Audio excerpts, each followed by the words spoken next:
Interior minister साहब किधर है, वो क्रिकेट खेल रहे हैं, किधर क्या है? देखिए मुझे समझ नहीं है कि प्राइम मिनिस्टर आता है, फॉरेन मिनिस्टर आता है, फाइनेंस मिनिस्टर आता है, और ये इंटीरियर मिनिस्टर इतना बड़ा आदमी है कि शायद वो प्राइम मिनिस्टर से भी बड़ा आदमी है, और उसके पास जो है ना इतना टाइम नहीं है कि इधर आए। कैबिनेट मौजूद है। आप वैसे उसने क्रिकेट का भी बेड़ा गर्क कर दिया और लॉ एंड ऑर्डर का भी बेड़ा गर्क कर रहे हैं। मैं समझता हूं कि ये उनको आपने पता नहीं क्या किस मकसद के लिए रखा है, क्योंकि क्रिकेट का जो हाल उसने किया है और लॉ एंड ऑर्डर की, अभी देख ले कि पूरे पाकिस्तान में लॉ एंड ऑर्डर की सिचुएशन आपके सामने है। और ये सिर्फ खैबर पख्तूनख्वा और बलूचिस्तान की तो बात हो रही है, वहां भी इश्यूज है, मैं नहीं कहता कि वहां इश्यूज नहीं है। कराची में, इवन इस्लामाबाद में बहुत ज्यादा सीरियस मसाइल बन गए हैं। तो मेरा सबसे पहले ये कि जो आपने एक पार्ट टाइम आदमी को इंटीरियर मिनिस्ट्री दी है और इतनी सीरियस माहौल में जो लॉ एंड ऑर्डर की सिचुएशन है, तो मैं इसकी मजम्मत भी करता हूँ और मुतालिबा करता हूँ कि अगर प्राइम मिनिस्टर आ सकता है, दीगर मिनिस्टर आ सकते हैं, तो शायद वो कोई बहुत बड़ा आदमी है कि उसके पास टाइम नहीं है कि पार्लियामेंट में आए। मैं पॉलिटिशियन को देते हैं, जिसको देते हैं उसकी अपनी मर्जी है, लेकिन काबिल मजम्मत है इसका ये रवैया। जनाब स्पीकर, मैं सिर्फ इस मौके पे दो बातें करना चाहता हूं कि यहाँ इस्लामाबाद में तकरीबन हर 4-5 किलोमीटर पे उन्होंने चेक पोस्टें लगाई हुई है।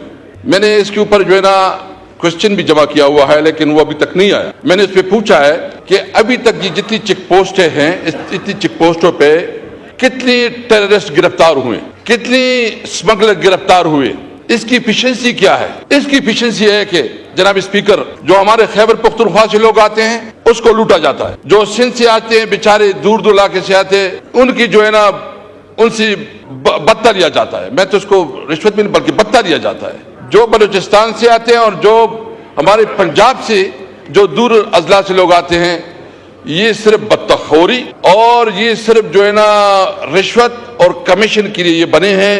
नंबर 1 मेरा मुतालिबा ये है कि इनकी परफॉर्मेंस चेक की जाए, और अगर परफॉर्मेंस मुझे पता कोई नहीं है, इनका काम सिर्फ इंसल्ट है।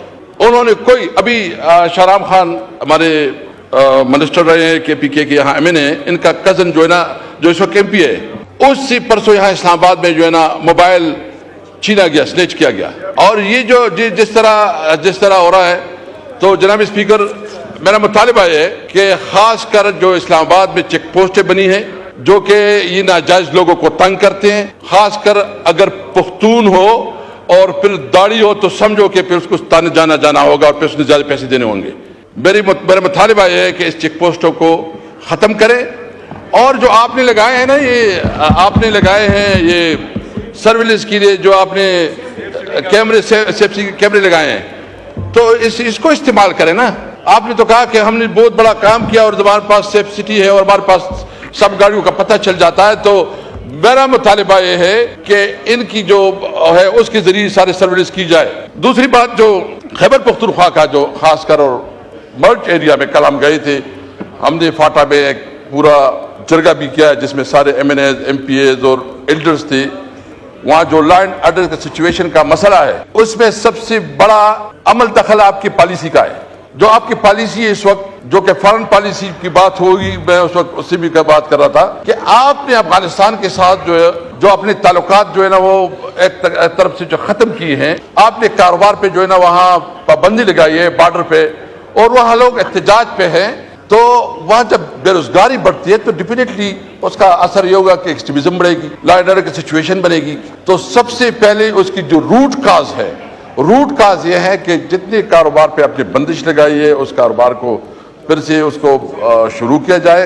कारोबार को जो है ना जो अफगानिस्तान के साथ कारोबार पे बंदिश है उसको खोला जाए, और इस इलाके को खासकर जो बॉर्डर एरिया है इसको इकोनॉमिक कॉरिडोर डिक्लेयर करके वहाँ बिजनेस अपॉर्चुनिटी दी जाए। Thank you. शुक्रिया।